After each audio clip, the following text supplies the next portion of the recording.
Good evening and welcome to High Top Sports Network's presentation of Heritage Conference Boys Varsity Basketball. Tonight, the Heritage Conference Boys semifinal matchup. The West Shamokin Wolves hosting the Conemaugh Township Indians. My name is Josh Schreckengoss. To my right, Connor Schwartz. And we are going to pause for the national anthem real quick here as the athletic director, Dan Spencer, reads the PIAA sportsmanship message. And tonight's broadcast is presented by Carson Boyer Funeral Home and Monuments. Thanks to Brian Myers and the staff at Carson Boyer for being tonight's official broadcast partner. Shamokin and the PIAA are committed to promoting good sportsmanship. Please remember that sportsmanship is pride in your school, your community, your team, and yourself. Sportsmanship shows respect for this sport as well as for its players, coaches, officials, and fans. Any West Shamokin fan ejected from this contest or activity due to unsportsmanlike conduct or misconduct will be required to meet with our school administration and will be assigned a minimum of 1 game suspension as warranted by their conduct. And now would everyone please stand?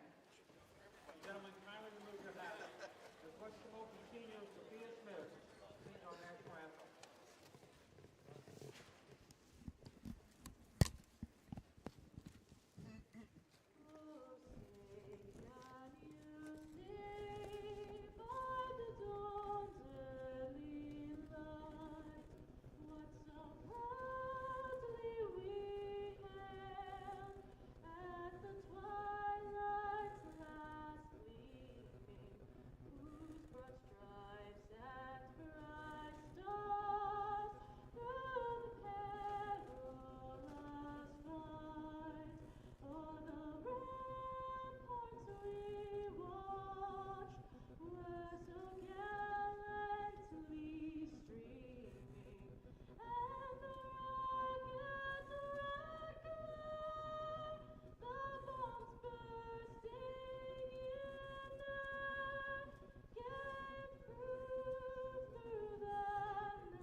All right, great job on the anthem there by Sophia Smith, and we're going to get our starting lineups first. For the visiting Indians of Conemaugh Township, these two teams met earlier in January, well, mid-January really, and West Shamokin was able to gut out a 5-point victory. Connor, you and I were talking a little bit about it. Yeah. And there's me coming through the headphones there. We don't need that. Let me just mute that. Yeah. Had the studio on there, so we don't need to hear myself. But yeah, Connor, a lot of size out here. As you can see, McClemens towering over everybody at 6'8". Oh, wow. And junior number 1, Colin Dinier. And Colin Dinier is really the engine for this team, 6'2". Looks pretty generous for 6'2", maybe 6'3", actually, with the hair. Mm-hmm. And we're going to get the starting lineups now for the Wolves, but they got a lot of size, and West Shamokin didn't back down physically from the Indians in their first meeting, and as I said, able to gut out a 5-point victory. It was really, I thought, a statement win for the Wolves, able to hang with a bigger team like that and not be intimidated, and they were able to get in there, get to the dirty areas. BR fires one back. That was supposed to be for me, Melvin. BR fired a T-shirt back to his grandpa, Melvin, who always sits behind us here at High Top. But Braden Rogers did some math on him last night. He is scoring 24.3 points per game this season. And let me tell you, that's a boatload in high school. You figure you play 32 minutes in a game. He's scoring 24 minutes. He's scoring 24.3 points. It's almost, he's been in some games where he didn't play in the entire second half, had 30 at 30 at halftime, and they just sat him. So it's he's really pouring in the hoops. And they're going to need him today. And I'm interested to see how Conemaugh Township tries to play defense against Rogers, what they do against him. Are they going to run a box and one? Are they going to double team him every time he touches the ball? I mean, it's going to be interesting. So Or sometimes coaches just say, hey, let him get his, and we'll try and beat the rest of the team. Okay. Opening tip, Rogers going to jump it out against the 6'8 McClemens. Outside the Wolf, says the referee. You got to stay outside the Wolf. Through their offense here pretty crisply, it looks like, and trying to get Rogers that first shot of the game. 3-ball up, and it is no good. A little bit long. Ball poked around, and out of there with it are the Indians. So that was a good play to set up Rogers for that first shot of the game. Just a little too strong, and here goes Matera, and he scores. Nice left hand by the forward for the Indians. So 2-0 lead here. Conemaugh Township gets the first bucket. Barrett working inside, kicks it out to Talmadge there. So we'll see what the Wolves do inside. Talmadge beats his man, goes up with the right hand, too strong, misses, and a fight for the offensive rebound and a jump ball called. So it's going to go the way of the Indians as Olinger and Talmadge were both in there fighting for that loose ball, the rebound there.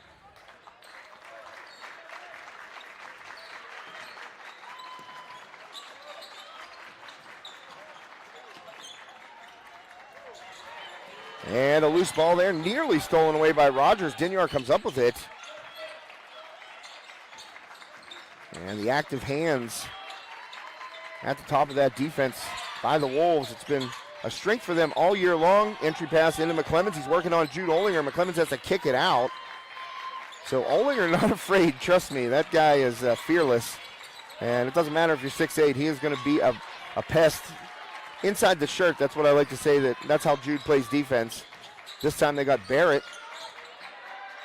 out there on Matera. And a loose ball turnover, and the Wolves come up with it. And so West Shamokin forces a turnover.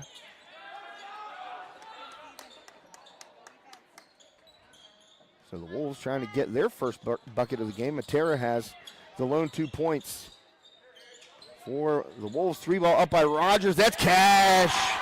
Braden Rogers. There you go. Missed the first one a little long, but that one was easy money. And here goes Matera. Backs down. Olinger tried to take a charge. Deep 3-ball up. That one front rim. No good. Dinyar offensive rebound up. No shot. They're going to call the push on Johns before the shot by Dinyar. Well, they got it on the floor, and that was, I mean, if I'm Dinyar, I'm a little perturbed by that because he got that offensive rebound and went straight up.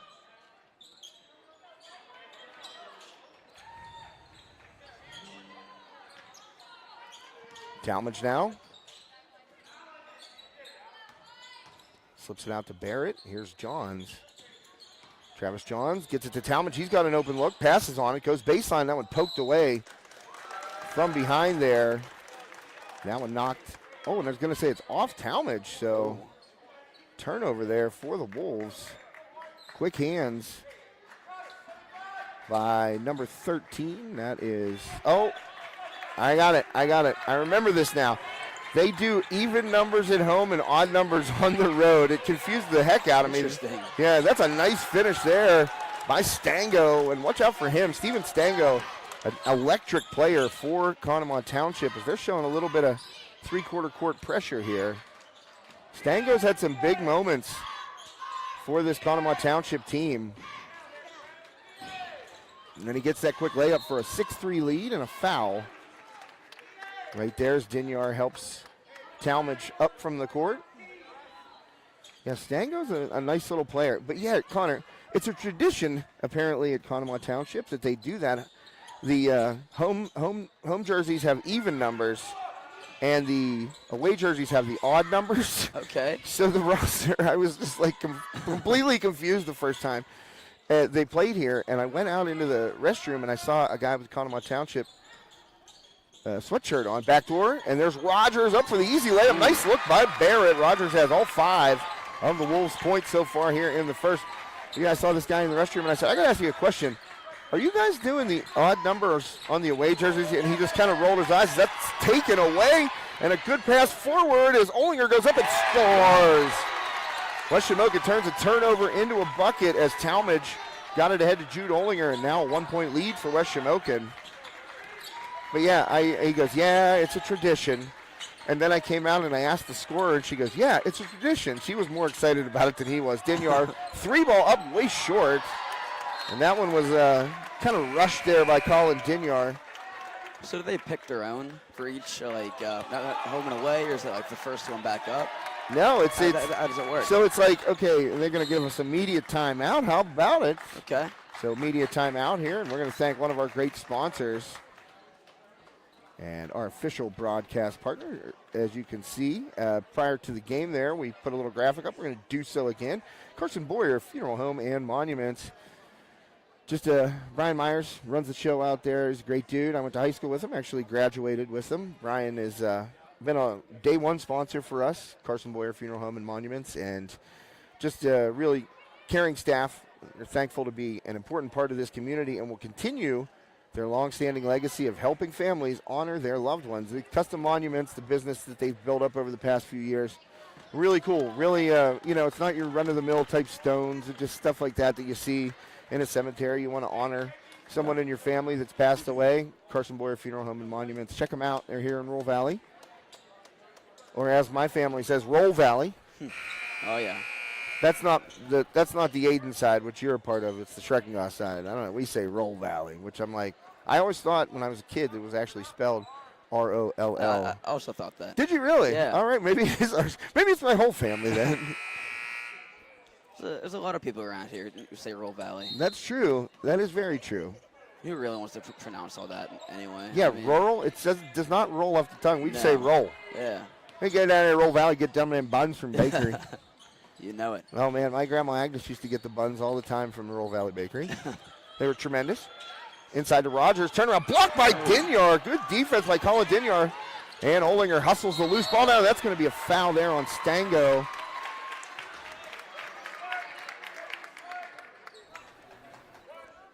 Really an athletic play there by Colin Dinyar. Connor, that fadeaway by Rogers it's a weapon because it's so hard to defend. Dangerous. And Dinyar got up there and blocked it. I think that's the first time I've seen that fadeaway blocked all year. But the Wolves will retain possession here. Rogers, pull-up jumper from the perimeter. That was a little short off the hands of Barrett and tracked down by Stango. And Stango has that one deflected by Johns and taken away by the Wolves. Another turnover forced by West Shamokin. The active hands of Travis Johns. And Talmadge splits the defense and lays it in. So now the Wolves up 3 here in the first quarter. 2:40 left in the opening quarter of this Heritage Conference semifinal matchup. Winner goes to the KCAC, and a charge taken by Jude Olinger. Stango with a full head of steam plows into Olinger and draws an offensive foul, and that's 2 on Stango. He's going to have to take a seat. My goodness, what a turn of events here. Kind of looked like Conemaugh Township in the first 3-4 minutes of this game. Kind of had something for West Shamokin, running off those screens and getting some easy layups, but Wolves have used their defense to force turnovers and get back in front here by 3, 2:25 left, first quarter. Barrett, he had Olinger open, couldn't see him though. Barrett drives, and he hands off to Talmadge. Talmadge, loose ball there, and that one's taken away. And here comes Matera the other way, the big man, poked away by Olinger, and he hustles it down. And Jude Olinger, well, his coach bailed him out there. I think Judd McCullough called a timeout, but he didn't get it in time. Ooh. Did he get it in time? No, he didn't. So Stango going to come out now. And back into this game for Conemaugh Township is Brennan Lohr. He's number 13. And Lohr, number 12 on the roster I have, but we know better now. Dinyar, he has not had good looks so far, so give credit again to that West Shamokin D. That one hit underneath. Talmadge steps into a 3 from the corner, in and out. And offensive rebound by Olinger. He's too strong, misses, and now Dinyar pulls it down, and Olinger gets tangled up with Dinyar. That's going to be a foul on Jude Olinger. So he picks up his first, and one of the greatest quotes I've had for the year so far is Jude Olinger telling me, I have 5 fouls. I want to make the most of all 5. And let me tell you, he doesn't get cheated whenever he fouls somebody. But guess what? his foul's been canceled out by the charge that he took. So, Yeah. oh, Matera tried to, and they, oh, they, originally the official called a charge on Matera there, and changed it to Olinger now getting a blocking foul, and you don't want to see that. That's never going to go over well with the home crowd. Oh, man, Travis Johns anticipates, and another steal by Johns. What a take. And Johns trying to get inside. And Olinger swings it around. Barrett hands off to Rogers. And Rogers being guarded by Matera. Rogers pull up. No good there. That one off left.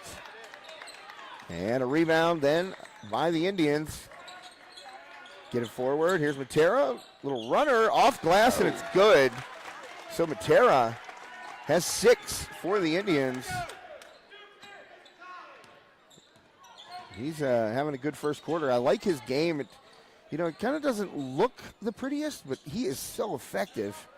He's averaging about 15 points a game and 9 rebounds a game, so he's obviously doing something right. John steps into a 3 off front rim, no good, and rebounded by Matera. See, there he is again.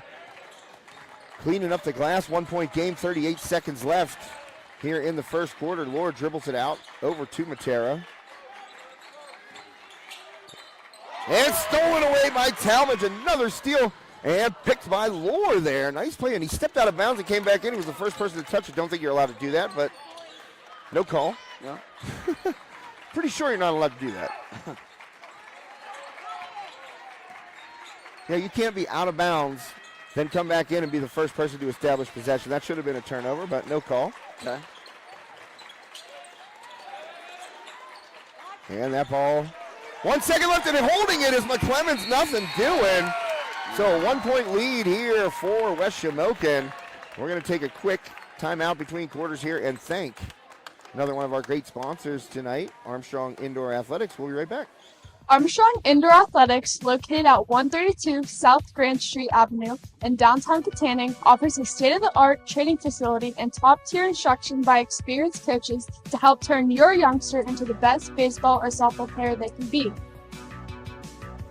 Batting cage and bullpen lane rentals are available for 30 to 60-minute sessions, and you can also sign your baseball or softball player up for private hitting, pitching, fielding, and catching instruction with our knowledgeable staff. Be sure to visit Armstrong Indoor Athletics online at aia.team or call them at 724-599-9761 for more information today. And welcome back, High Top Sports Network. Apologies for the West Shamokin cheerleaders. All year long, they've performed for the other side. Yeah. So I ran a commercial to thank Armstrong Indoor Athletics because they are our timeout sponsor tonight. And the girls performed for us, Connor. Yeah, I know. First time all year. Finally. Man. And it missed it. That was, I'm sorry, Peyton. Yeah.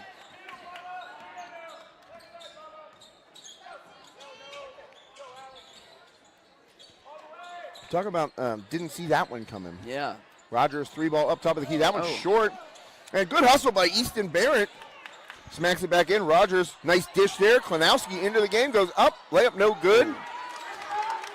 And Matera comes out of there with another board.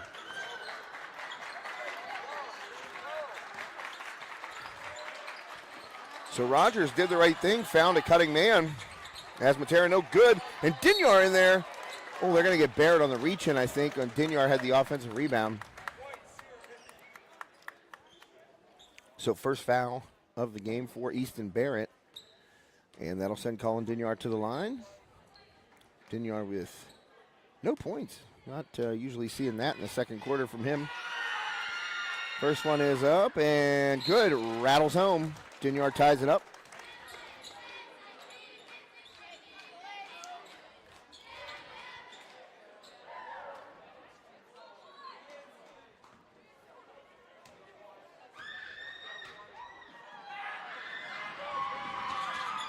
And second one is good for Dinyar, so back in front are the Indians by a point.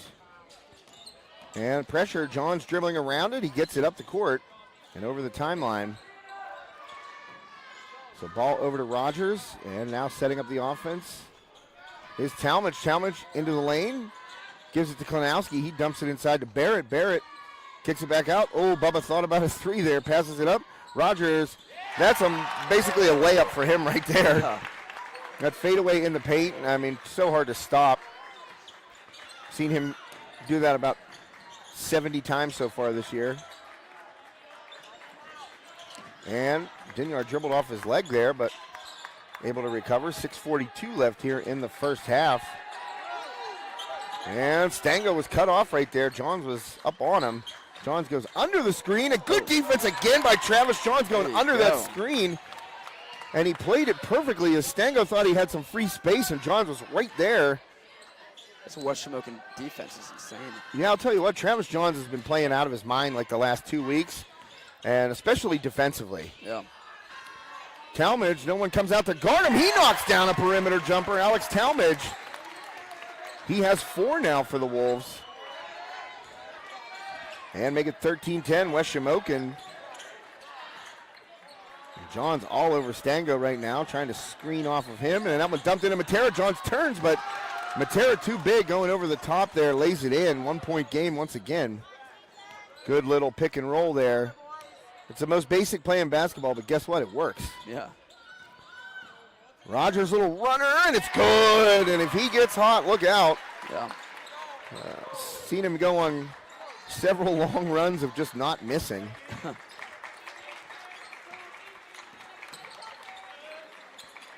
And Dinyard cut off by Klenowski and Rogers. Barrett guarding. Nice backdoor look. What a pass by Matera to Dinyard. And that's 2 veterans right there. Guys that have played together for a long, long time. Not a pass you generally see a power forward make with that kind of accuracy, but a great look. And Talmadge nearly out-dribbled himself. Able to recover.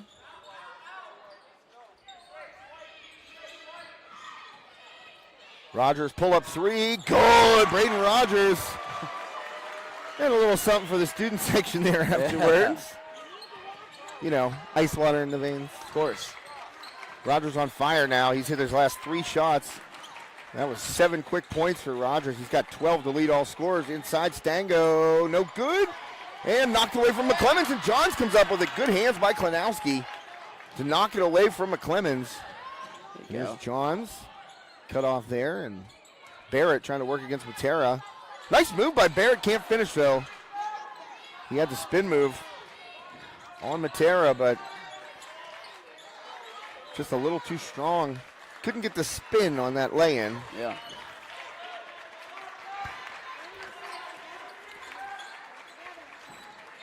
Matera handoff.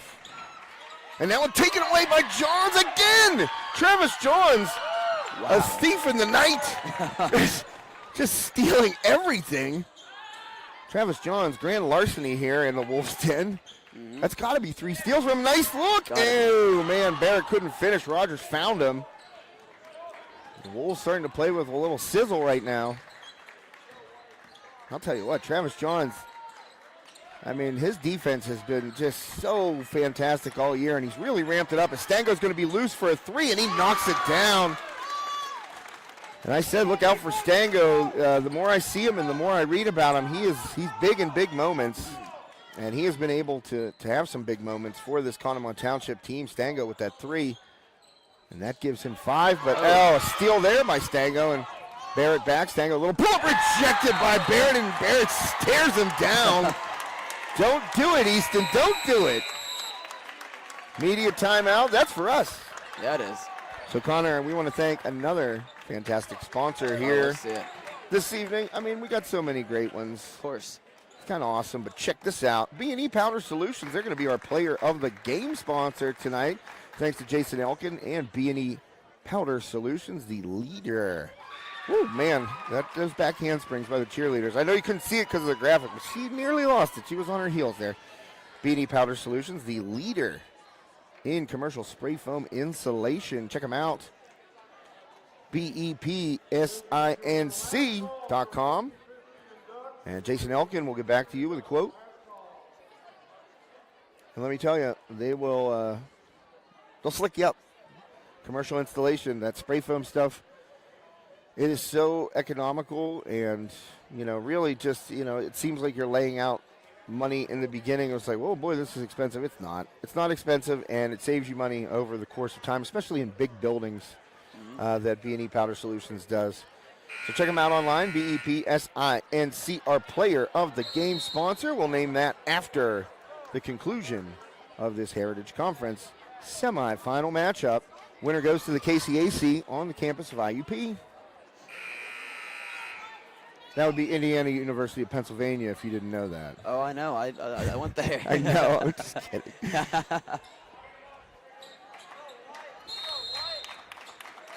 So after the media timeout, the inbound here by Conemaugh Township, 1 point game, 3:07 left.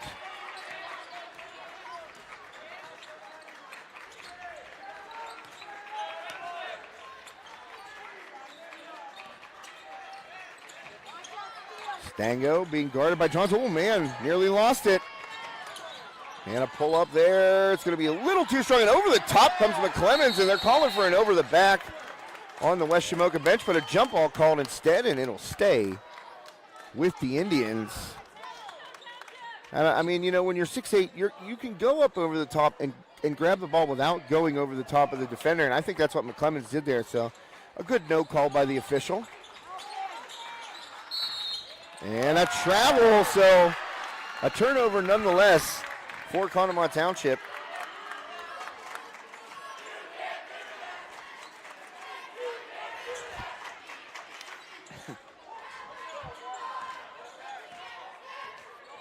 The West Shamokin bench wanted that over the back foul call and didn't get it, but right on the inbound was a turnover. So Rogers drives in and can't finish, but he's fouled on his way up.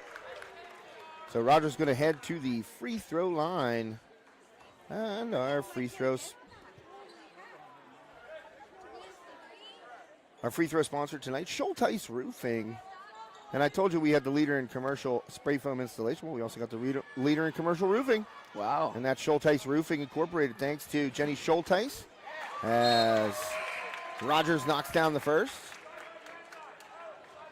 Schulteis Roofing Incorporated, longtime sponsor here of our coverage of West Shamokin Athletics. And Jenny sent me a very nice email. She said, "We appreciate your broadcast." And I said, "Well, we appreciate your checks, Jenny." Of course. No, we love Schulteis Roofing. They have been with us since day one as well. A lot of these sponsors, I feel like everybody has been here since day one, and we'll get another one at halftime. Bradigan's Incorporated, they're a halftime show sponsor, so stick around for that.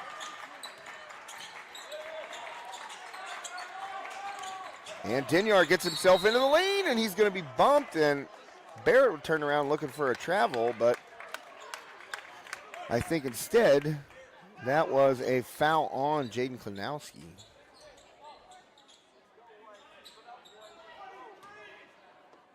Well, my scoreboard didn't update, but I think it's a, oh, there we go.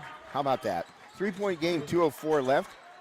Wolves with just 2 team fouls and a deep 3 ball. No good. Off the rim, Dinyar. It's out of bounds off of Dinyar. And that'll be West Shamokin ball. So a big outburst by Braden Rogers here in the second quarter. Has the Wolves in front by 3. Rogers with 14 to lead all scorers. On the other side, Ethan Matera with 8 points and a ton of boards already. I wish I had those numbers. Oh, Rogers top of the key 3. That was no good. Maybe forced that one. Barrett hustles it down.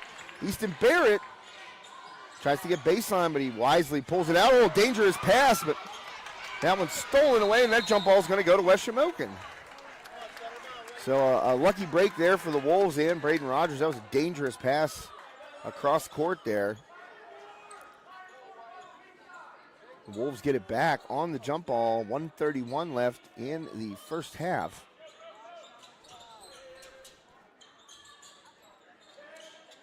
And Talmadge. Rogers gets in there with the left, no good. Barrett, offensive rebound. Barrett puts it up and in. Easton Barrett. Boy, he got rid of that quick because there were 2 tall guys right beside him. And Barrett almost hot potatoed that one up. kind of funny. Right down below us is Judd McCullough, the head coach, his son Jack, right behind him, and they're literally doing the same mannerisms, pantomiming.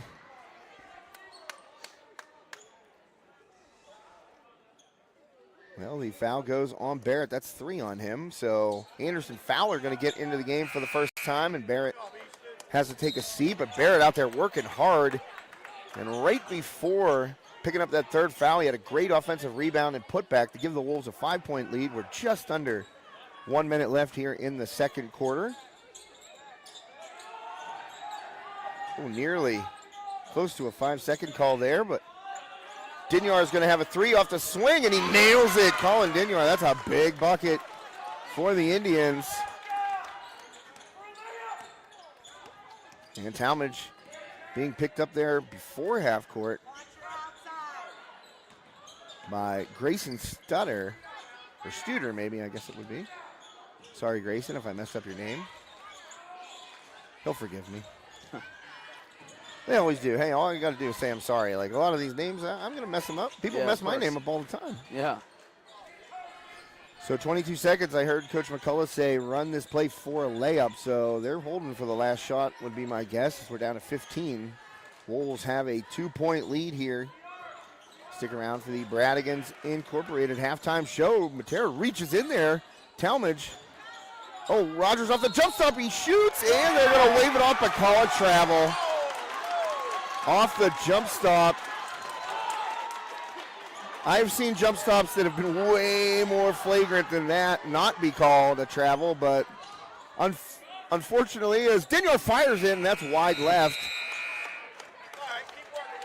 And I'll tell you what, that's West Shamokin's got to be a little peeved at that call, because the jump stop now in the game of high school basketball, you can literally jump as high as you can, come down, and then go back up. And I've seen ones where people are hitting like, their feet are hitting like that don't get called a travel, which, I mean, that's a definition of a travel. Yeah. And for them to ring Braden Rogers right there on the travel, that was an unfortunate break for West Shamokin. But, hey, man, good game. I told you it would be a tight one. Yeah. I was a little, I got to say, I might have been a little worried that West Shamokin could beat this team twice in the same season. And it's a 2-point game here, so a tight one here, Connor Schwartz. We're getting Chuck a Duck. Kids are getting ready to chuck some ducks. Just chuck some ducks, baby. There you go. Love a good duck chuck, as always. Chuck a Duck, part of the,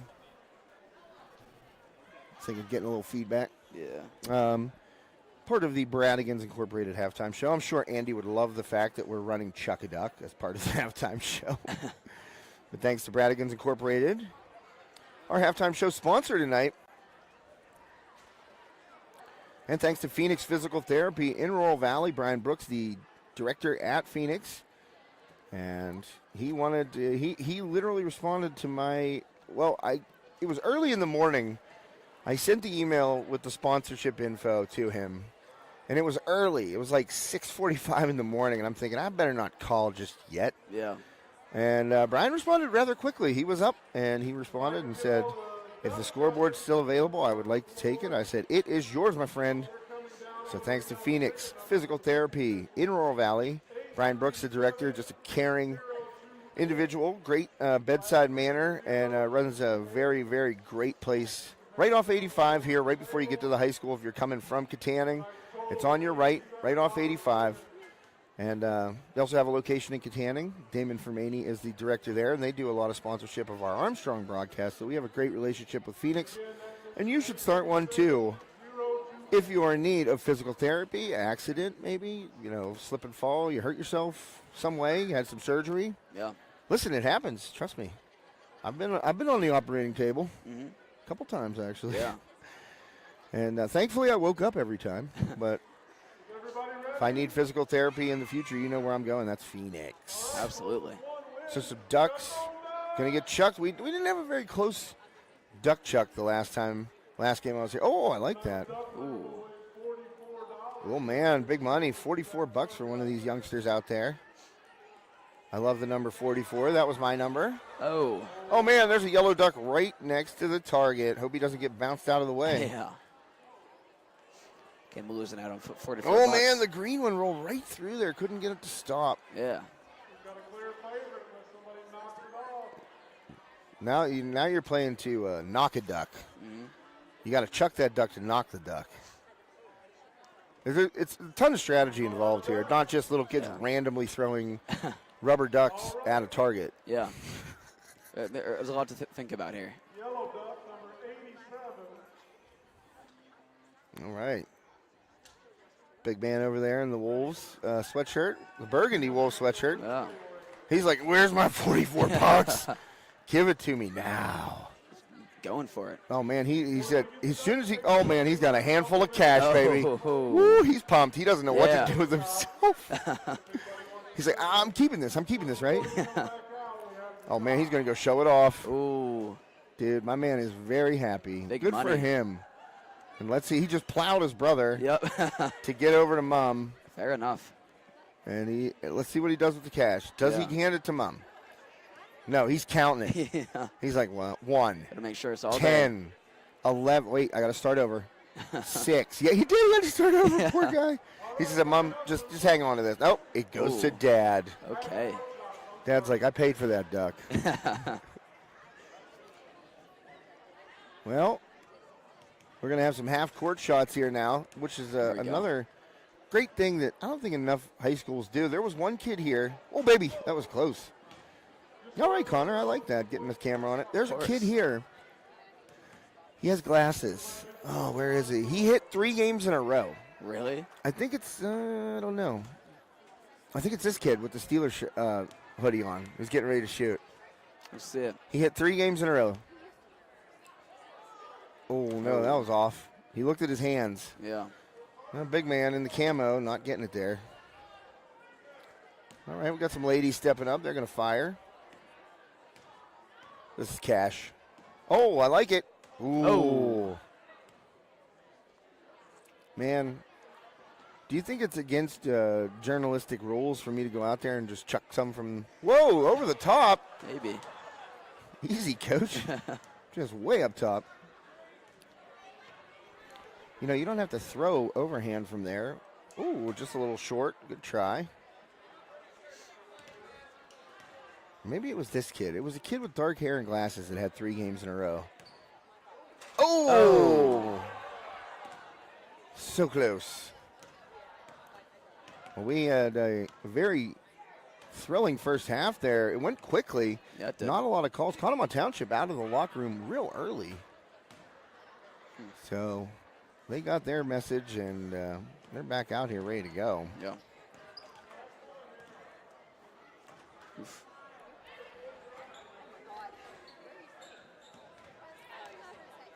Well, while we have a chance here, we're going to take a quick commercial break for Armstrong Indoor Athletics. But somebody going to hit one? No. What were you pointing at? I didn't see. Just nothing. Never mind. I was hoping nobody got hurt. No. Well, Saw the Broncos logo somewhere on your. the Broncos, Was I imagining that? Oh no. that's the Plum Mustangs. Oh my. Okay. They are playing Never tonight. mind. Joe Rhodes on that game. Brandon Treckengoss as well. Okay. Down Okay. in Kiski area. We could actually check in on that as part of the Bradigans halftime show. Let's Absolutely. get some out of town See what they got scores. going on. Let's get some out of town scores here. Well, let's see. Looks like it's just underway at Kiski area. And it is 12-5 Kiski over Plum right now. And I'll tell you what, Kiski has won 9 in a row, I think. They're really on a tear. So that is one game that we have going on the network tonight. The other, aside from this one, will be Freeport and Highlands. That is a huge rivalry game, and Wayne Greiser on the call there. Wayne. Well, we got the first bucket of the game. Okay. We got there just in time, so it looks like Highlands has the first bucket.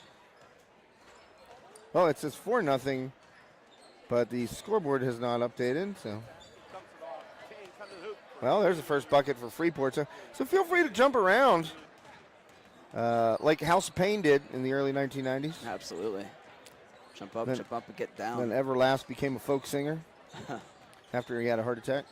My. Basically coincided with Eminem destroying him as well. But hey, little hip hop history for the kids here on the Bradigans halftime show.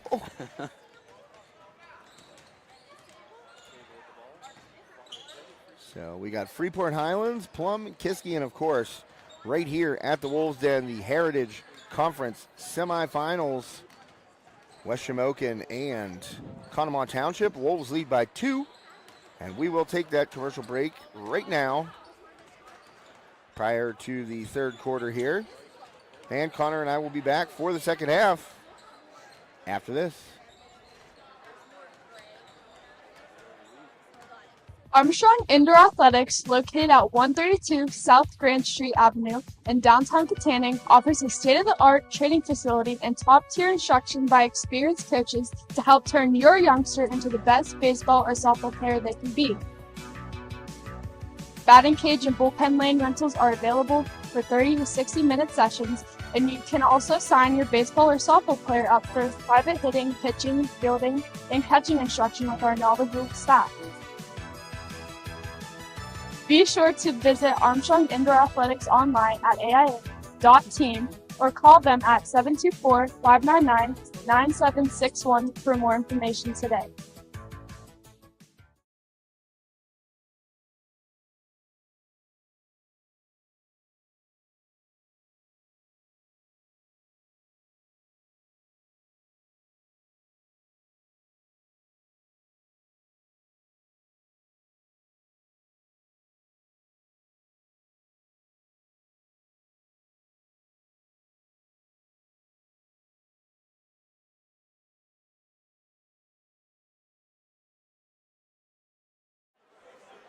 All right, welcome back. High Top Sports Network.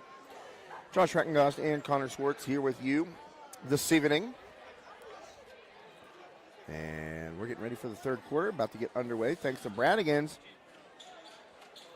our official halftime show sponsor.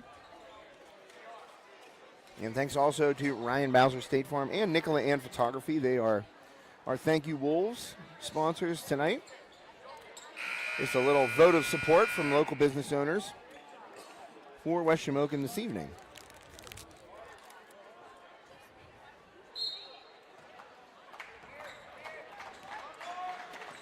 All right, we are underway. Indians have the ball first.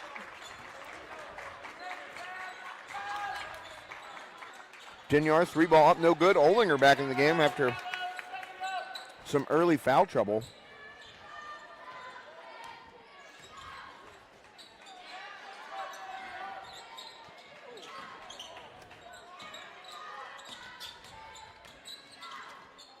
Well, Talmadge bumped there by Matera, but here's Barrett trying to get to the hoop. No good. Olinger offensive rebound, kicks it out. John's 3-ball up.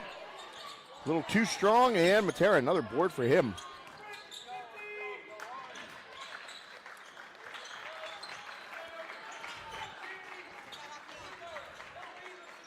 So Matera and the Indians really limiting the second chance opportunities for the Wolves here.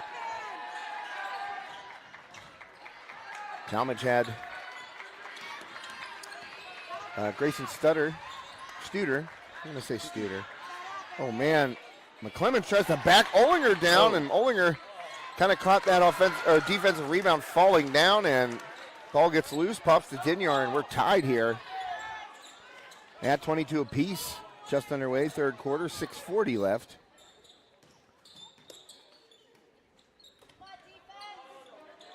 And Rogers being guarded by Dinyar on the wing. Rogers cuts through. And Talmadge, little stutter dribble, Euro step up with the left, and good! Alex Talmadge, huge bucket. What an answer from Talmadge. And he's got 6 now, but no 2 bigger than those ones right there. After Dinyar was able to get that loose ball and go back up, put it back after Olinger lost possession. Talmadge with that hesitation dribble, and then the Euro step finishing with the left hand, knocks down the free throw. 3-point play for Alex Talmadge. And now the Wolves lead by 3.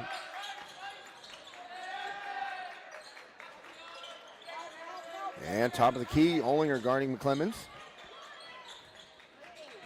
And Matera gets around Barrett. Matera pull up. That one banks in. And when it's going right, it's going right. Matera up to 10 points. He's probably already got a double-double with the amount of rebounds he's had. Johns, after he picks up the dribble, gets it over to Rogers. Back to Travis Johns. Oh, Johns quick with that jab step into and nearly didn't put the dribble down in time. Rogers floating and scoring off glass, and Rogers had something to say to the defender. You gotta keep it down, Brayden. You gotta keep it down. It's hard when you're competitive and you're out there and you're in the heat of the moment in a big game. Yeah. You want to say a little something, especially basketball, you know what I mean? Like, it's one of those sports that just kind of lends itself to talking a little smack. Of course.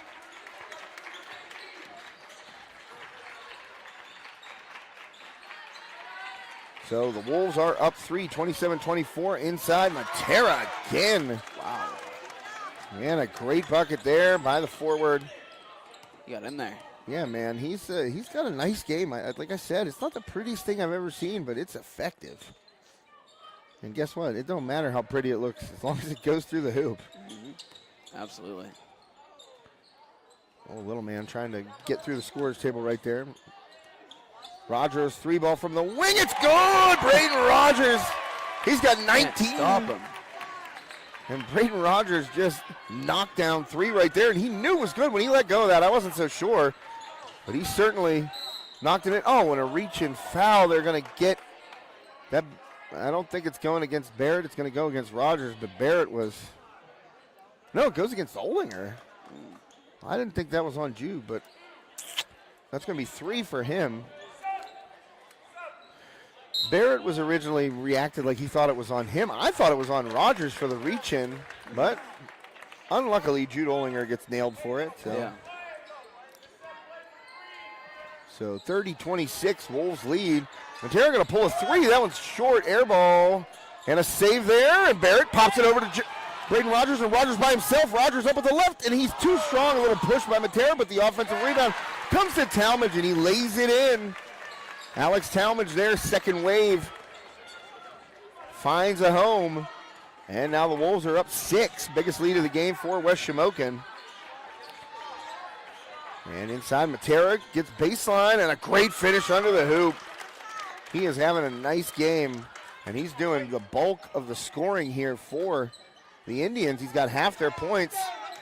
Matera now has 14 of the Conemaugh Township 28 in this game. Handoff from Klanowski to Talmadge, but cut off there by the Wolves, or by the Indians, excuse me.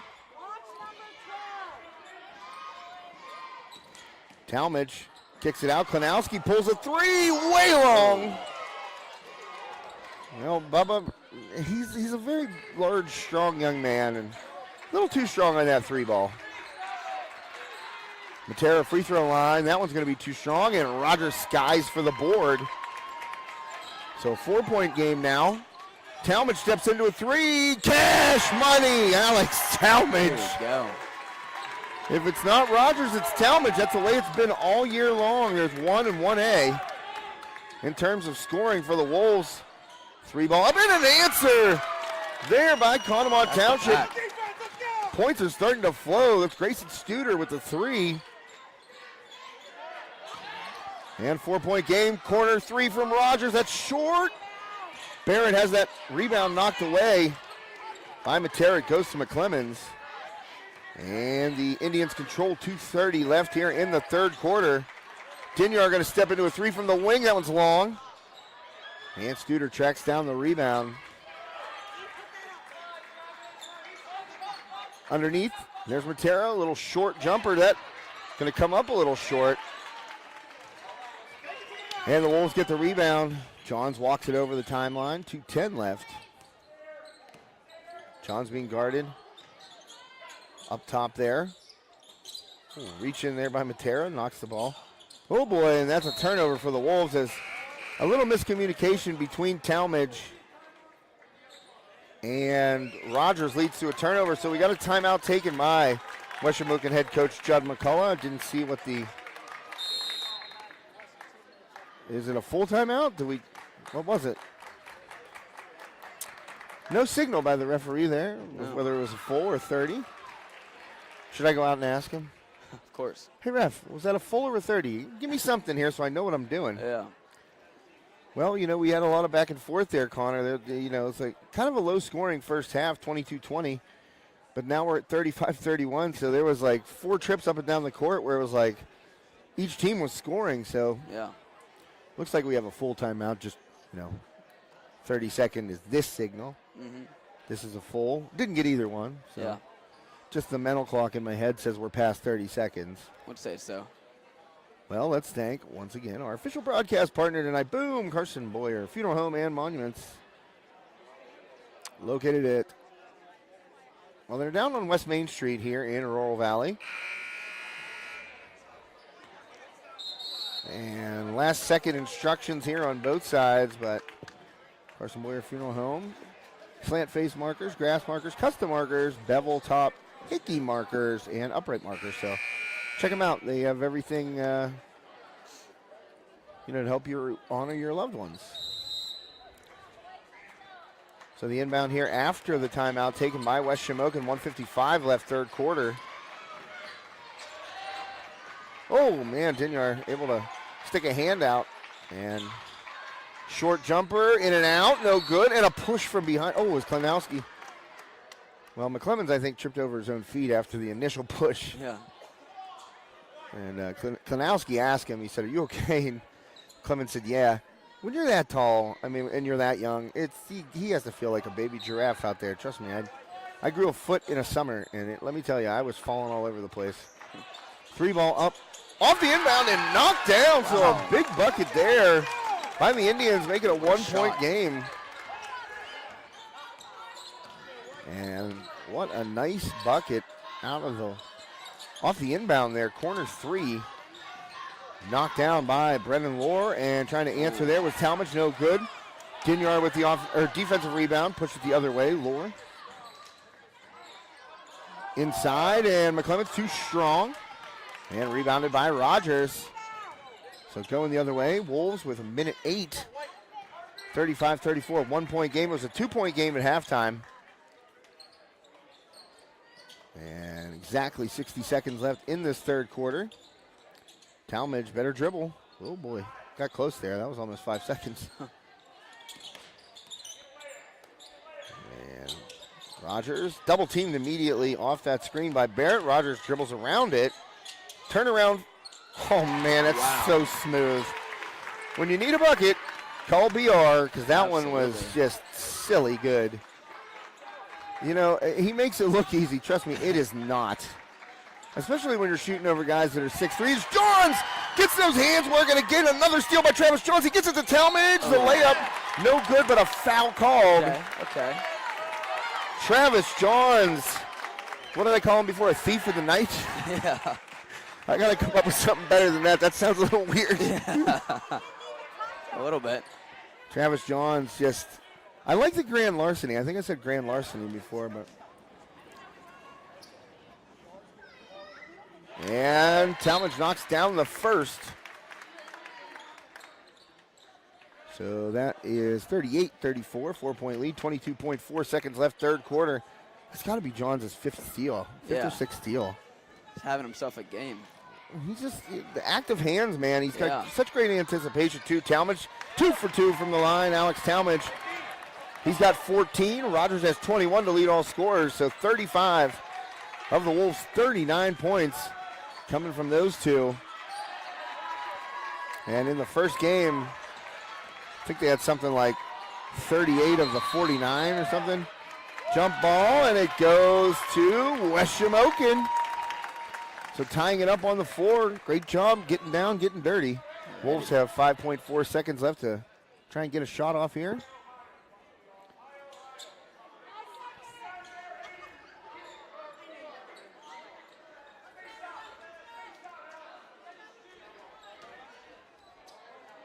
Inbound here to BR. He walks it over. Rogers trying to get loose, gives it to Johns. Little runner 3. Got it! Travis Johns! There you go.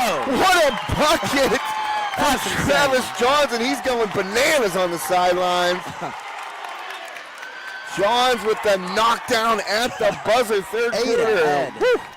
Let me tell you, I walked in and I saw him stretching when we were walking in, and I go, T. Johns.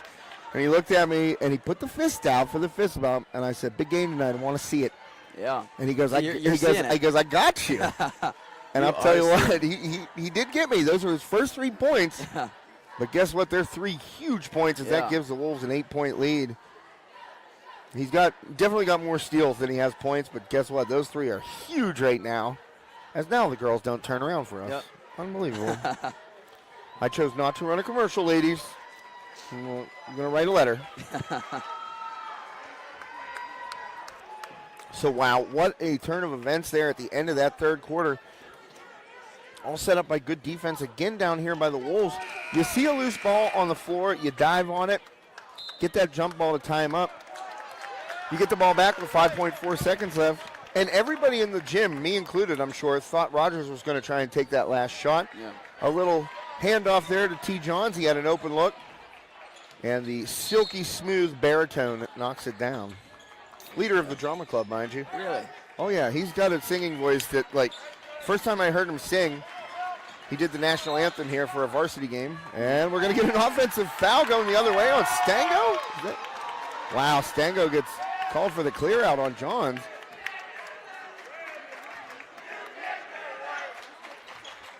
But the first time I heard him sing, doing the national anthem, I'm setting up for a broadcast, and I just hear this, like, man's baritone voice, and I look down and I see it's Johns as a freshman. Ooh. And I'm like, how in the world is that voice coming out of that kid? Just a tremendous voice, but a good kid also. He's a great sense of humor. I love talking to him. I gave him the Phoenix Physical Therapy Player of the Game last game that we did here, and against Marion Center, and he's a funny kid. And also an intense competitor, if you can't tell. Yeah, I can tell. So Johns, good dish to Barrett. He passes on the shot and dumps it off to Rogers. Little touch shot by Rogers, and it's good. Sinks it in. And so the Wolves now up double figures for the first time this game, and Matera trying to do it himself there. Barrett hit with a foul. That's going to be the third on Easton Barrett.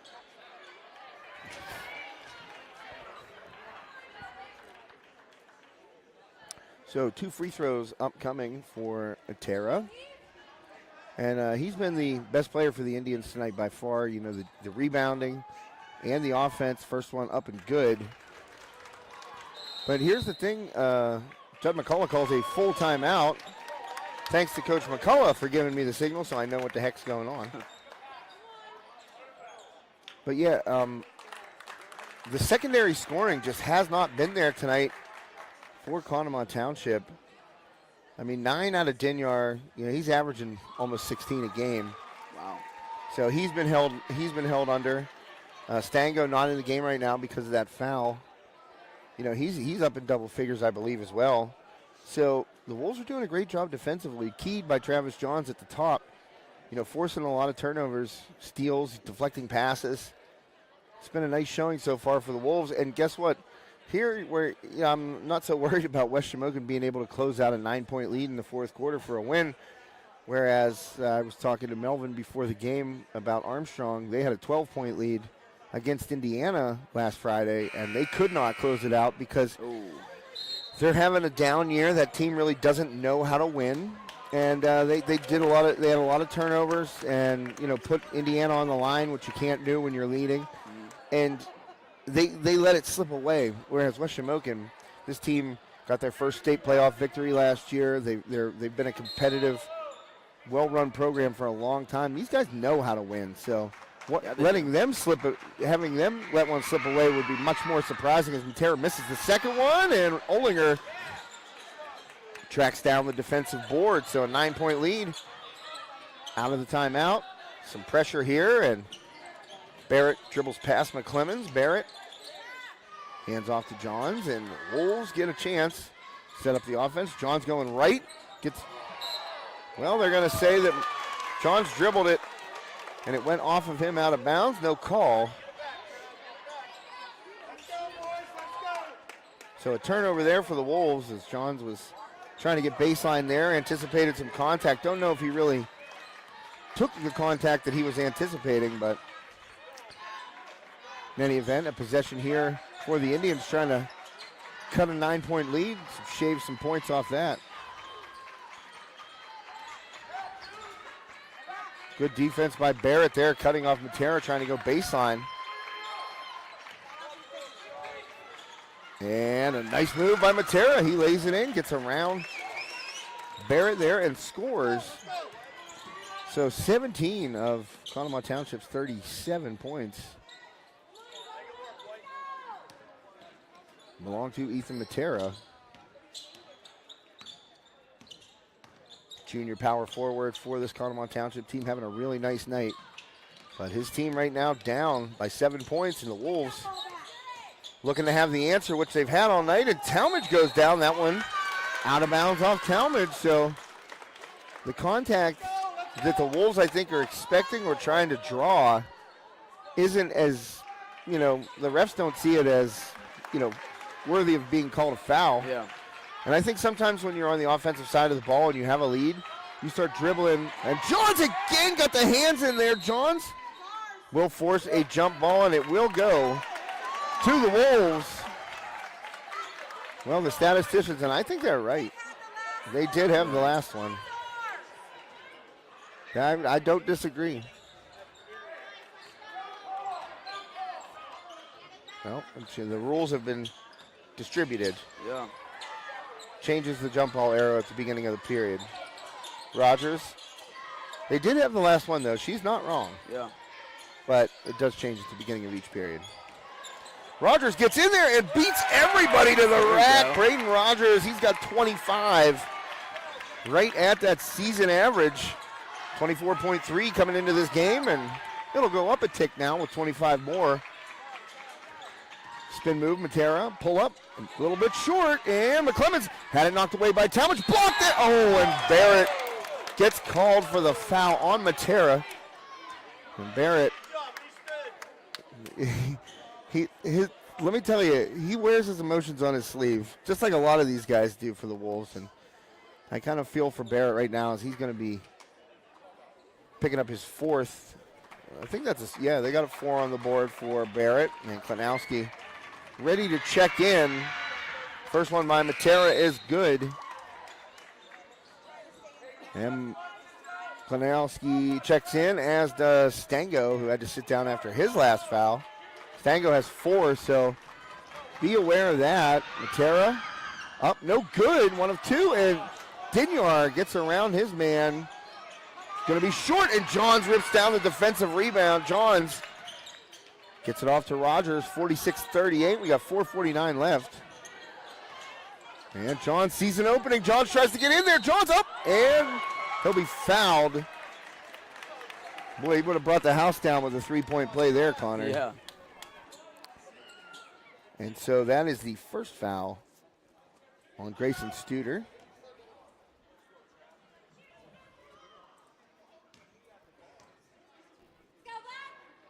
First one by Johns is good. Aiden Osterling going to check in for the first time after a timeout taken by Conemaugh Township.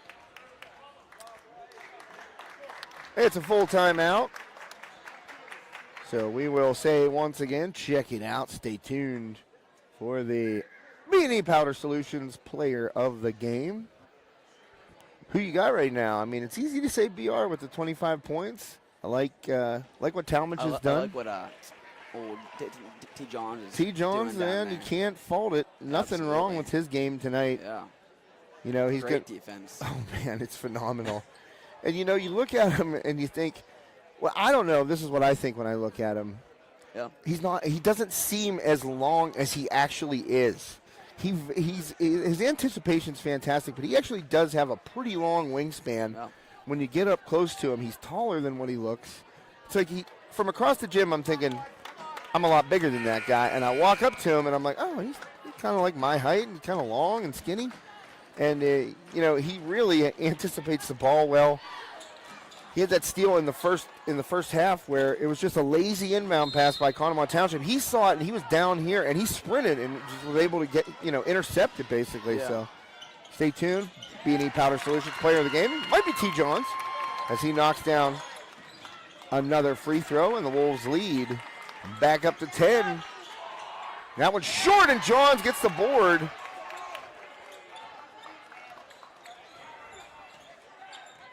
And so slowly walking it up the court, 4:25 left in this Heritage Conference semifinal, and a reach in there by Lohr, and he'll pick up a foul. That's his second. Team foul number 3 for the Indians. 2 more, and the Wolves will be shooting free throws.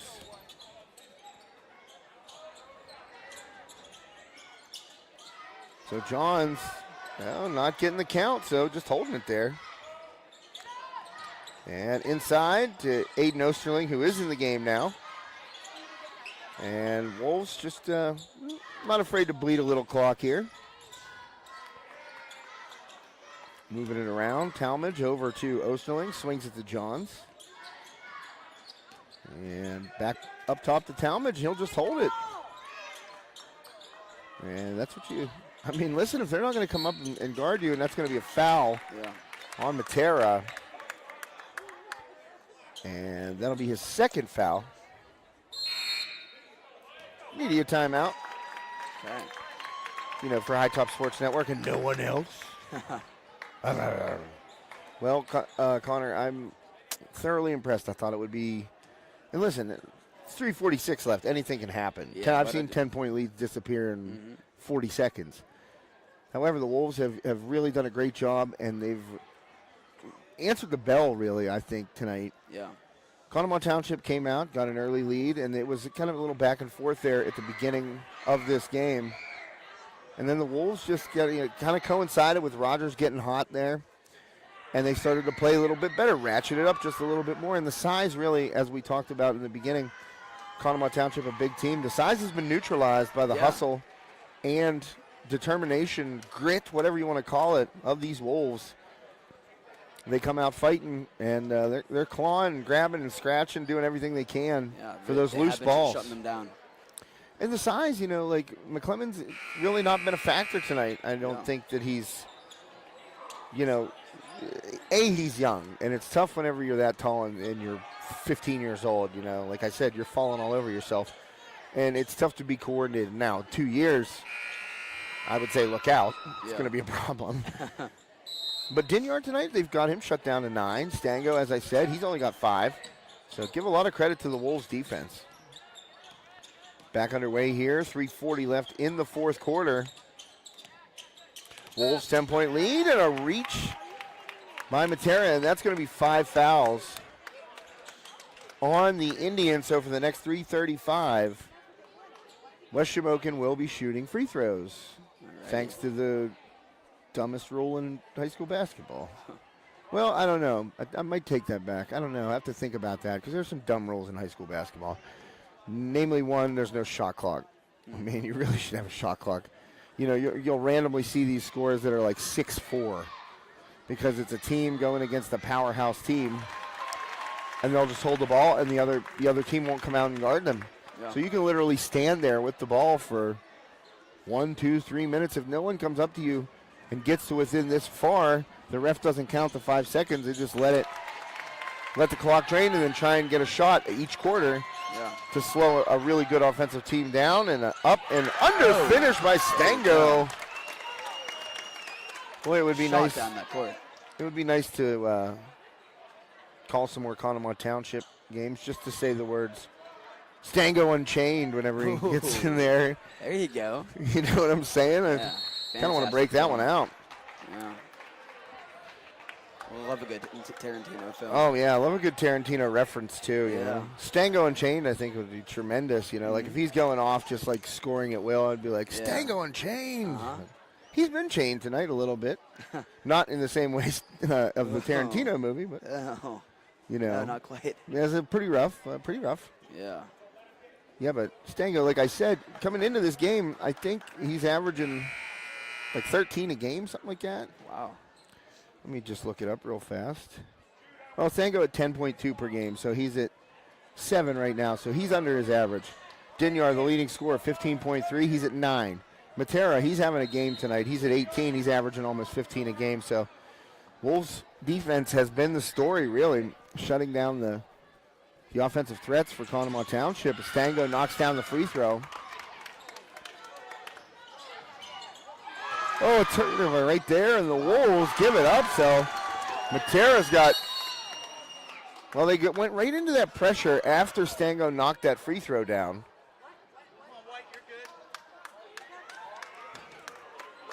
And I mean, as soon as that ball was through the hoop, Conemaugh Township right there up on the ball on the inbound, and it led to a quick turnover. So 7-point lead for West Shamokin, and right now, and that's what makes Coach McCullough so good at what he does. He saw that his team wasn't prepared for that immediate pressure like that, and right out of the bucket again, Conemaugh Township turn face. Right there is a veteran coach move. You call the timeout. Yeah. Get your team to settle down a little bit and say, look, we practice against this every day. We've seen it, we've seen it on the floor. There's no reason to go out there and make mistakes right now. Yeah. Settle down. We'll get into this set. We'll run this play to inbound. We'll get it across. And then, boom, all of that dissipates whenever you call a timeout at the right spot in the game. And Coach McCullough, I think, is one of the best at doing that. He's not going to let his team go in there just like, boom, they turn the ball over, give away an easy bucket. Well, let's let them do it again, no way. And so you look at that, it's face guarding pressure right now, and it's full court, 1-2. Well, it looks like a 1-3-1 maybe. Well, double there. Talmadge got to go to the middle, and he does. And now Rogers has a man, and Rogers, well, he tried to kind of sidearm that. Yeah. And I think his arm got bumped from behind, or somebody got a hand on the ball. That was a good play. Yeah. Defensively there for Conemaugh Township. It forces the turnover because Rogers saw his man, and he kind of went just to do that instead of taking one more dribble and then throwing the chest pass. When you're down here, a defender can get a hand on the ball from behind and knock it away, and that's what happened. Yep. Well, passing up a 3 and taking a 2 that ends up short. Another big board by Travis Johns. Studer took that, popped away, and Johns got it in the face right there. No call. And Johns tried to rip him again, and Studer got away with one on the first. Studer got away with one on the first one because he did come up around and smack Johns in the face. The second one, he just grabbed his arm. I mean, the refs have to call that one. Yep. 2:52 left. Johns at the line for 2. First one up good.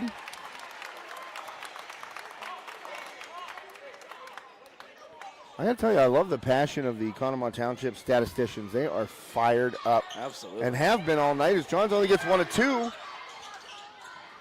51-43. Oh, man, couldn't handle it.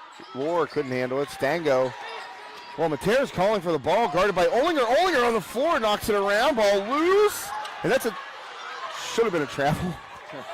It was not called.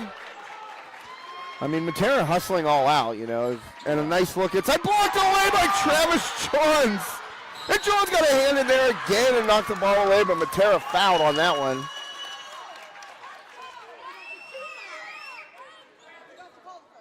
So Johns picks up his first foul of the game, and that's a testament to how well he's playing defense tonight. As much contact as he's made with the ball. And just picking up his first one now with 2:24 left in regulation. Matera's first one's good.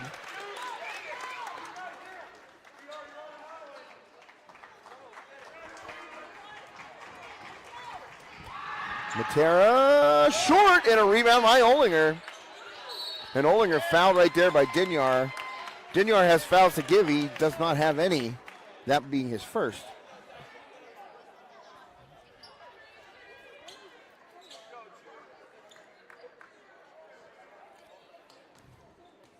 So Olinger a chance to push his lead back up to 9 points for the Wolves. First one up and good. Olinger drops it in. He's got 3 tonight.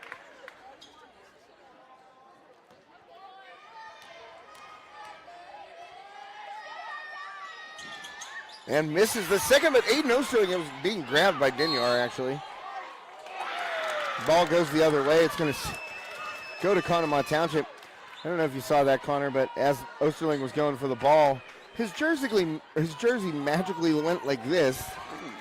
Dinyar had a handful of it, but no call. Yeah.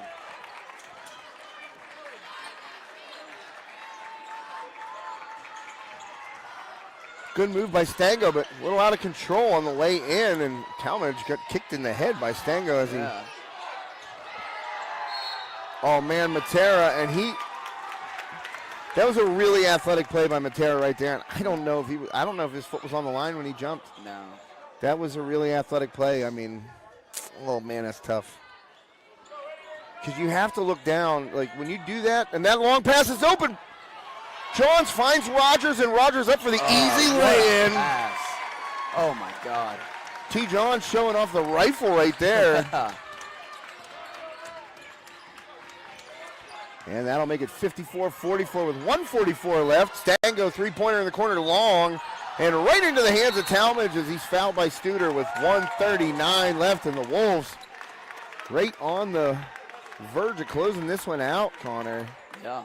But that play right there, that play is always, it's so tempting to go for it. Let me tell you that. It's very tempting to want to be that inbound guy. Yeah. See your best player and your most explosive player, basically as a quarterback, as Talmadge misses the first, see a wide receiver in single coverage, right? You really can only, as Coach McCullough I'm sure will tell us, you can't really take that chance more than once, maybe twice a game. Yeah. And Johns, he's got free reign to do it. Picked the right spot, found Rogers for the lay-in. Rogers with 29, and a double dribble called against Matera, and a turnover again. The West Shamokin student section gently reminding Ethan Matera of the rules of basketball. Talmadge gets it over. Jude. And a bad pass. Turns it over. Studer drops it off to Dinyar. He's too strong on the layup. Dinyar misses. And Johns with the rebound. He double dribbles. That's a carry. Yep. I thought Johns was actually going to stop himself and try and cradle that ball, because that's way over the top. I knew that was going to be a carry. Olinger checks out. Barrett checks in. 1:15 left. Fourth quarter. Thanks to Phoenix Physical Therapy in Royal Valley, our scoreboard sponsor this evening. And should the Wolves hang on here as that ball is turned over off Matera's foot, it ends up in Rogers' hands. Rogers stops himself, gives it to Talmadge, pulls it back out. Why not? Smart play by Rogers there to not try and force it. And right now the Wolves are just trying to grind those final 55 seconds off the court and head to the KCAC on Friday for a shot at the Heritage Conference Championship. And Johns will go to the line with 44.1 seconds left.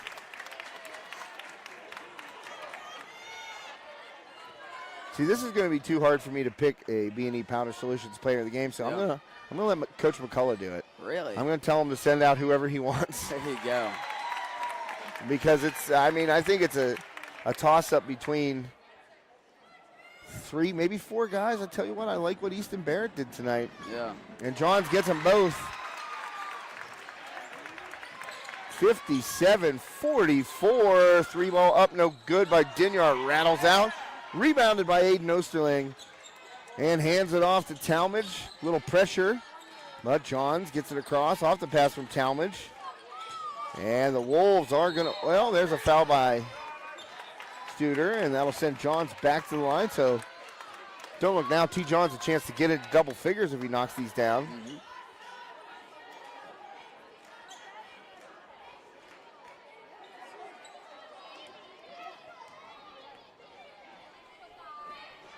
First one is up and good. Travis Johns makes it a 14-point lead.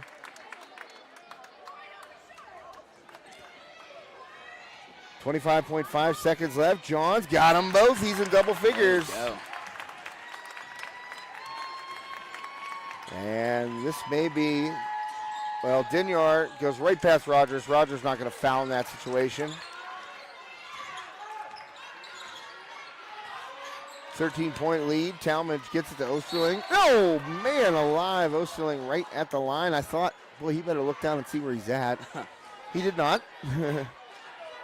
Useful mistake right there from Aiden Osterling. 6.4 seconds left.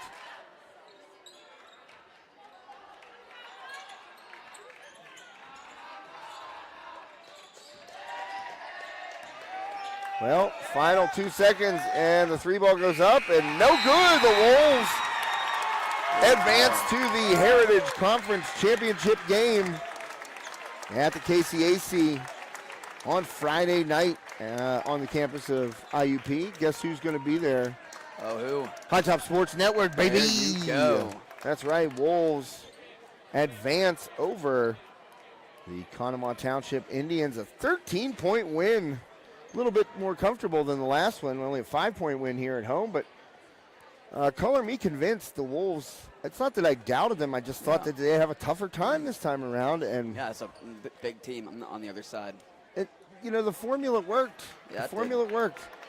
Coach McCullough, give him, several days to game plan. He's going to come out here and work.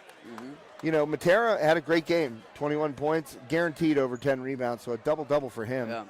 And he was, really spectacular tonight for the Indians, but they didn't get much from anybody else. Dinyar ended up double figures with 11, but those came late when it was out of hand, really. So, Wow. I'll tell you what, 29 points, that's a lot. But the all-around game, there's the hustle of Travis Johns. He's my player of the game. well, I gave him player of the game last Friday against Marion Center, or Thursday, I guess it was. So, like I said, it's too tough for me to go. Yeah. I've given It's these a tough guys. game. I've given all these guys player of the game, so it's really up to Coach McCullough. Yeah.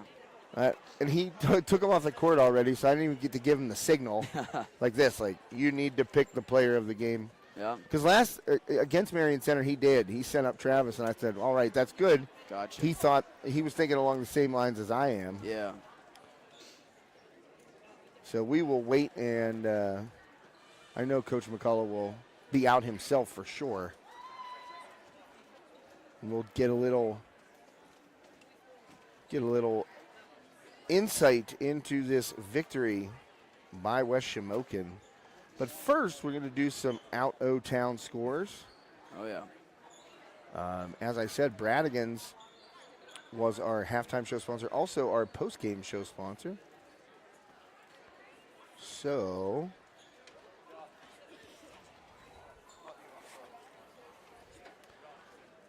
well, Roger's getting interviewed over there by some media members. Well, actually, I think he's talking to a scout.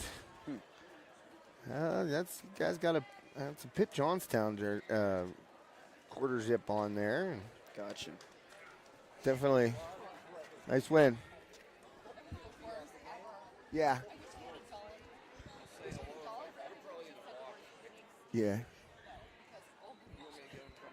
No, Judd will send him.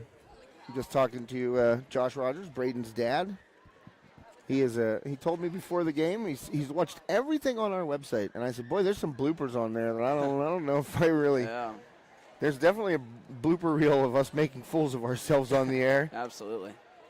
And if he watched everything, then he got to see us look like idiots. Coach Osterling, hi.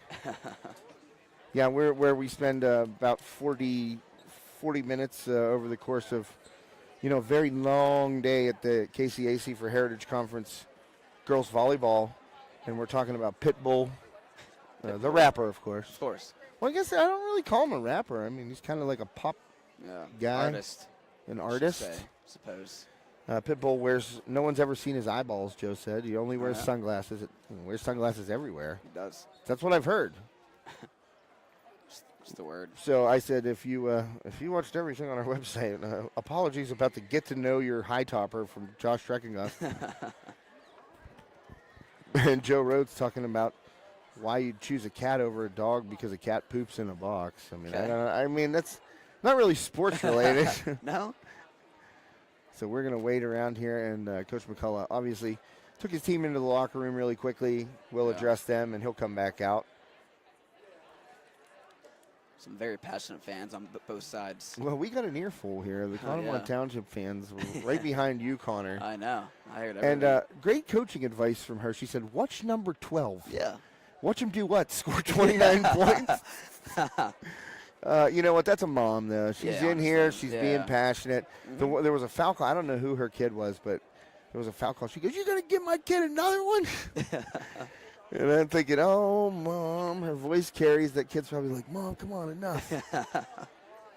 I'll tell you what. My mom never, when I played, never once yelled at a ref or a coach or anything. She kept her mouth shut. And the more I would look over and see her, like, and her lips would get tighter and tighter and tighter, and I'm thinking, well, I'm going to bear the brunt of this. It's not going to be on the official whose fault it was. Yeah. And why did you let that official's call get into your head? I'm like, because it was terrible. Why didn't you say something? My mom was my first ever coach in organized sports, YMCA basketball when I was like 5. And her great coaching advice to me was, do not shoot it from out there, Josh. Sage advice from my mom. Yep. Well, we got a victory for the Wolves, man, going back to the KCAC, and it's I'd like to see them get a Heritage Conference championship. It'd be kind of a cool little 1-2 there for Alex Talmadge and Travis Johns, both members of the District 6 champion West Shamokin golf team. Oh. So, of course, they won the Heritage as well, and you know, it'd be kind of cool to have one in basketball and one in golf. Yeah, that would be cool. Coach McCullough, the coach, you know, of both of those squads. And I've asked him a lot, you know, like how golf translates, how it doesn't translate, how you coach golf as compared to coaching basketball. And it's really, I mean, for lack of a better word, we're talking in-depth conversation with Coach McCullough. Okay. And you would think that a game like basketball that's physical, fast-moving, you know, there's a lot of contact, a lot of hitting, really like, guys don't have any pads on, you know, they're out there and running full speed and running into each other. I mean, it gets physical. You really wouldn't be able to find a way to compare it to golf, but as any true golfer knows, you could compare golf to anything. You could find a way to draw a parallel to, why is my life so terrible and my golf game so good? Well, guess what? It's not. It's not that good. It's not as bad as you think in your life. And then your golf game's not as good as you think. Trust me. Yeah. That would be a parallel that I draw quite often. I'm like, man, I'm doing so great on the simulator, video game golf. Yeah. And then you go out on the course and you're like, man, I'm not good at this. Actually got to go golfing yesterday for the first time this year. Oh my. Mr. Rhodes and I went to Buffalo, Buffalo Golf Course there, the home course of the Freeport Yellow Jackets golf team. And it was $5 to walk 9 holes. $5 to walk 9 holes. The first swing I took, I hit a drive, obviously. We went off 10, so we only played 9 holes. And I hit my drive, and I was like, oh, pretty decent drive. Got down there, like a 9-iron in, and I took my swing, and I caught it flush. But guess what? When I came on my follow-through, there was just mud all over me, and I thought, okay, it's going to be this kind of day. And it was. Yeah. Can't really count those rounds against your handicap whenever there's just like snow and puddles and mud and not allowed to drive a cart. I was out of breath hiking up some hills, you know. Well, I'm hesitant to name a player of the game because I want to see what Coach McCullough actually has to say if he comes out here. Yeah, this is a much longer wait, and I understand the importance of the game. Of so course.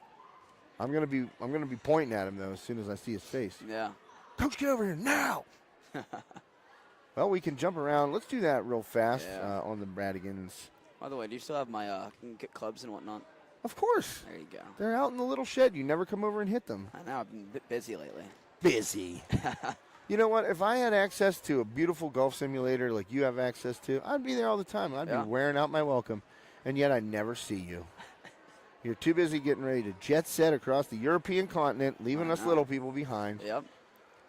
And not hitting your golf clubs. But yeah, they're over there. Don't you worry, buddy. I wouldn't sell them underneath you, underneath your nose. I'd hope not. No. Need to get back into it.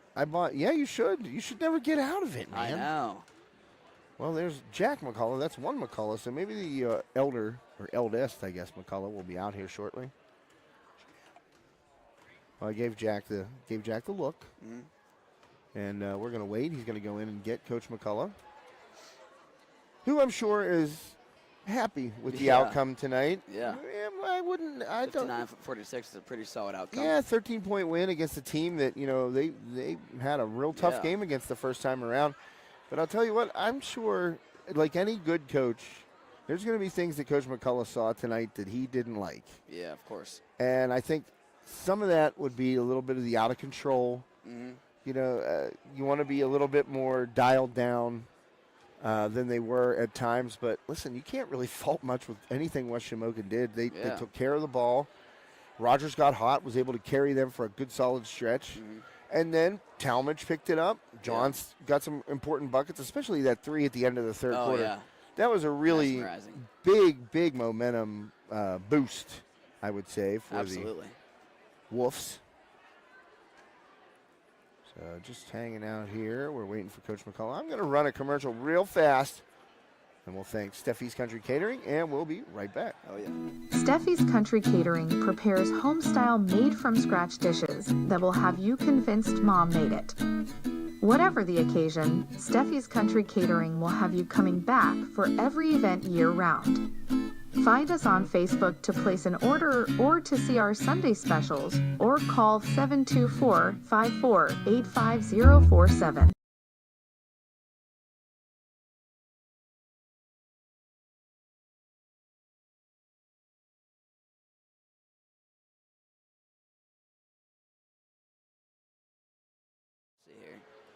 Well, we're back here at West Shamokin. I'm going to get Connor to do some stuff while we wait for Coach McCullough. But go ahead.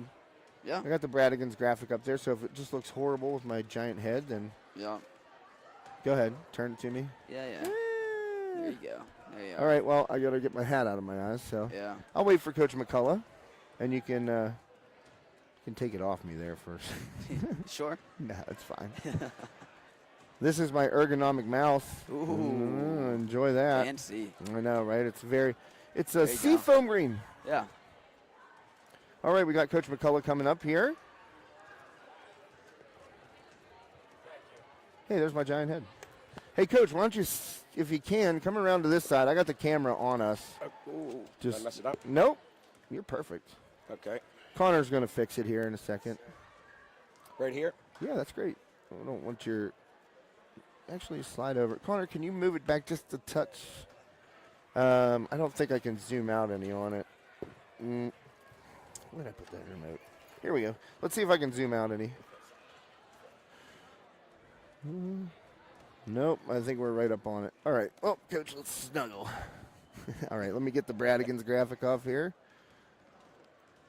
All right. Coach Judd McCullough, congratulations, Thanks, Coach, joining me here on the Bradigans postgame show.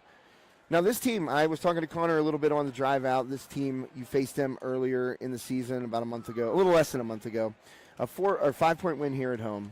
Yeah. And I said to Connor on the way out, I thought, I'm expecting another physical battle. Yeah. And I'm expecting their height to maybe be a little bit more of a problem for you guys than it was in the first game. I said you guys weren't intimidated in that first game. Again, came out here tonight not intimidated whatsoever. Played really well and were able to pull away in this game and win by 13 to clinch another trip to the KCAC. Just talk to me a little bit about the game plan. How did it differ from the first time you faced Conemaugh Township? I don't think it differed. I mean, you can't teach that kind of size, and when you see it first time, it is a little bit intimidating. Those guys are big, and they're strong, and they're physical, and they're coached well. This time, we just upped the ante. We really focused on getting them off the glass and boxing them out with a little more physicality. I think our guys were up for the challenge, and I'm proud of them. Talk a little bit about the momentum boost you guys got from that three-pointer at the buzzer in the third quarter there by Johns. It really kind of gave a little bit of breathing room, but it really fired up you guys' side, and you came in and closed it down in the fourth quarter. Yeah, that was awesome. Then that was a big part of the game, and I want to credit our guys too. And you could tell the senior leadership also. Not only did we hit that big shot, and we had a lot of emotion and excitement, but we were able to then calm down and regroup and focus, because sometimes you let that kind of a momentum swing get to your head and you lose your focus for the next 30 seconds, a minute or two. And I thought we'd come out in the fourth quarter, continued to be not only energized by that, but maintained our focus as well. Coach, you've been around the game your entire life, and one thing that you've seen, as I've seen covering this game for such a long time, is when a team has an answer. And tonight you guys had the answers. You know, you got down a little bit early, but once you got it back in front, it seemed like you always had the answer, whether it was Alex Talmadge, whether it was Braden Rogers, or whether it was Travis Johns offensively. It seemed like you had the answer on the defensive glass, too. You weren't giving them second chance opportunities. It just seemed like you guys had the answer tonight. Yeah, and our bench was incredible. You know, we knew the chance of foul trouble was high. Because they're going to get the ball inside, and it was just difficult, and so we did get into some foul trouble. Jaden Klanowski coming off the bench, especially in the first half, really did an outstanding job of coming in. He's strong, he's determined, a little bit undersized against a 6'8" kid, but he didn't back down. Second half, I thought that Jude played outstanding inside against them when we had Easton in foul trouble a little bit. So, but Easton, Jude, Bubba, Anderson spelled, and then the cameo of Aiden Osterling. You know, he did not play the first half. That is not easy. He maintained his focus. He come in and energized us. He played a good last, 4 or 5 minutes of the game and did a great job for us. Early in the season, you told me I didn't do a good enough job of using my bench. I think it was against Northern Cambria. You told me that after the game. I didn't do a good enough job of using my bench. And I think so far throughout this year, you've done a great job of developing that depth. And that's what you need to know. You know, you obviously know you need that to make a deep playoff run. But it's getting you to a point where, you know, you're going to be playing for a Heritage Conference Championship here on Friday. And that depth, you've mentioned it pretty much every game, I think, that we've talked afterwards.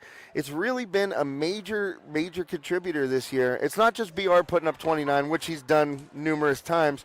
It's that depth that really, you know, is bringing you guys to this level. Yeah, the trust factor's coming. Now, Bubba missed a lot of the early parts of the season. You know, the guys love him. They trust him, and he trusts, you know, his ability. It just took him a while to get involved.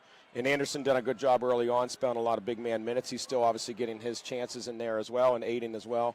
But I think it took a while once Bubba come back to figure out where the pieces fit a little bit better and where the rotations. I haven't done the greatest job at times. River Valley game and Penn's Manor are good examples of that, where my lineups are just a little bit too chaotic and not structured enough. And I think tonight we did a better job of using our bench wisely.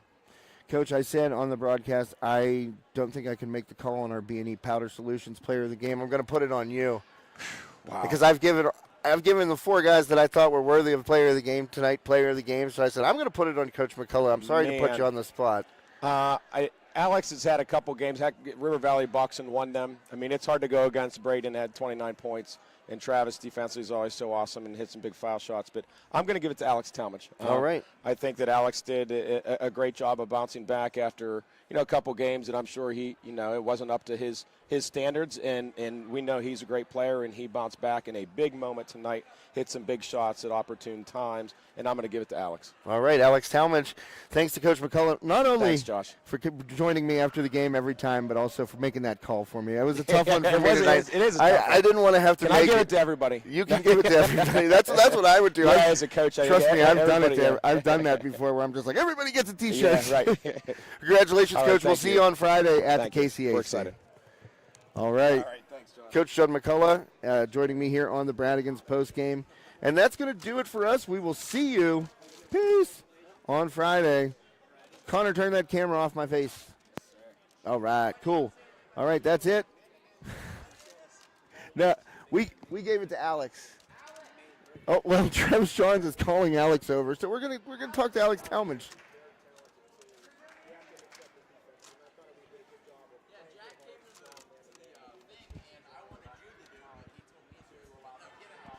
Hey, man, I made Coach McCullough make the call because I couldn't do it.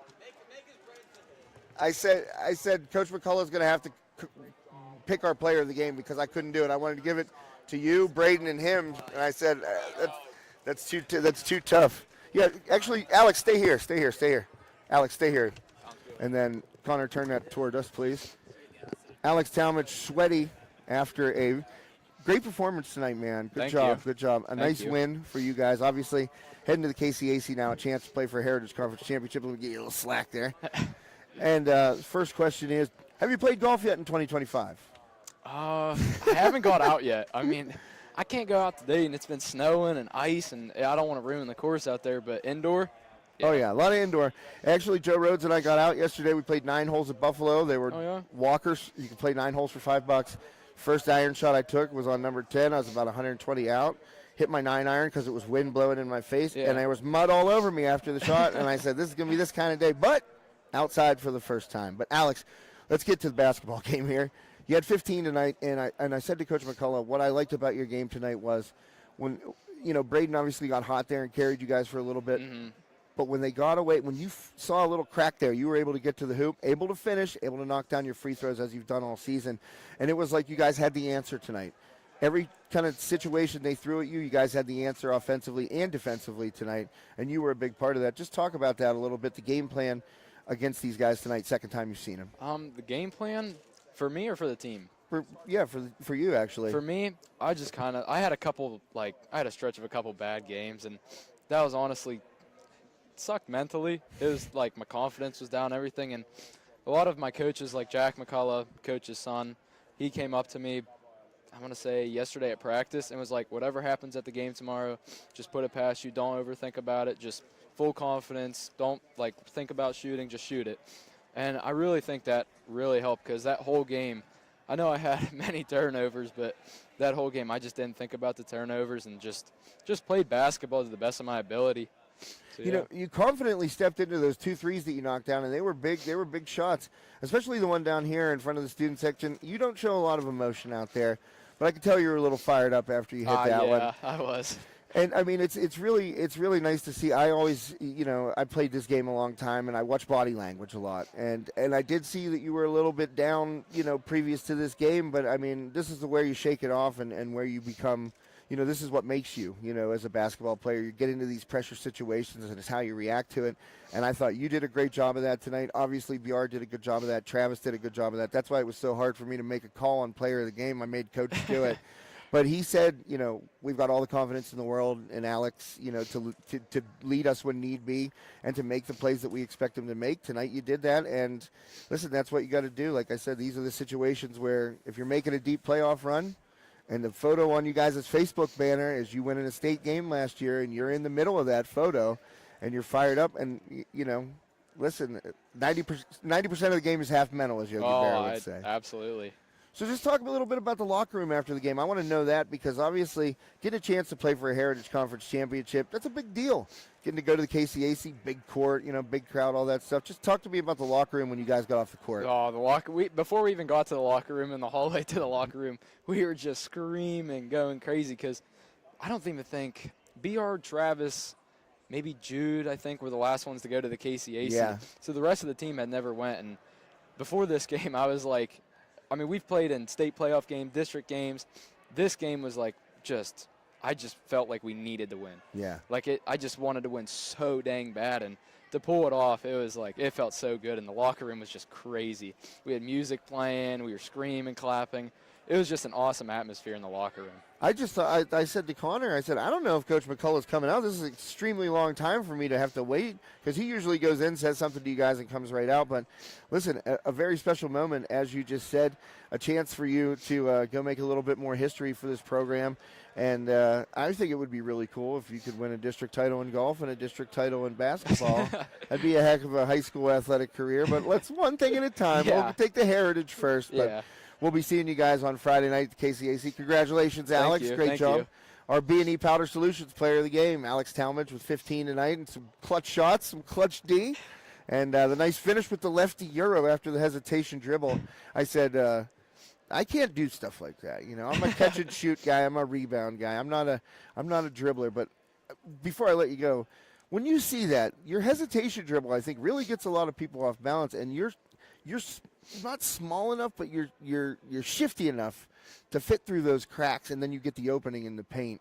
And I think this year you've done a great job in being able to finish with both hands. Thank you. I know you only put 5% of your time into basketball as opposed to 95% into golf, but did you work on that a lot this year, being able to finish with both hands? Because it's really shown. A lot of it I've tried to, basically over the summer, try to work at extending my arm away from the defense and just, you got kids that are 6'7", 6'8", Yeah. and they got some lanky arms, and I'm a little 5'9", little guard here. kind of tough going into the lane of the Giants. But, yeah, just trying to get the ball extended away from me and just hopefully don't get blocked. Well, hey, I mean, you might get blocked once in a while, but more often than not, you're going to get fouled or you're going to make the bucket. And I think that's been an aspect of your game that I think has really improved this year. And you utilized it tonight in a big spot. So congratulations on the win. We'll see you on Friday night, man. Thank you. All right, Alex Talmadge joining us here on the postgame, the Bradigans postgame show, and our B&E Powder Solutions player of the game, Alex Talmadge, West Shamokin, victorious, and that is our Bradigans postgame show graphic. And thanks to Bradigans, of course, and thanks one last time to B&E Powder Solutions, our high top sports player of the game, presented by B&E Powder Solutions.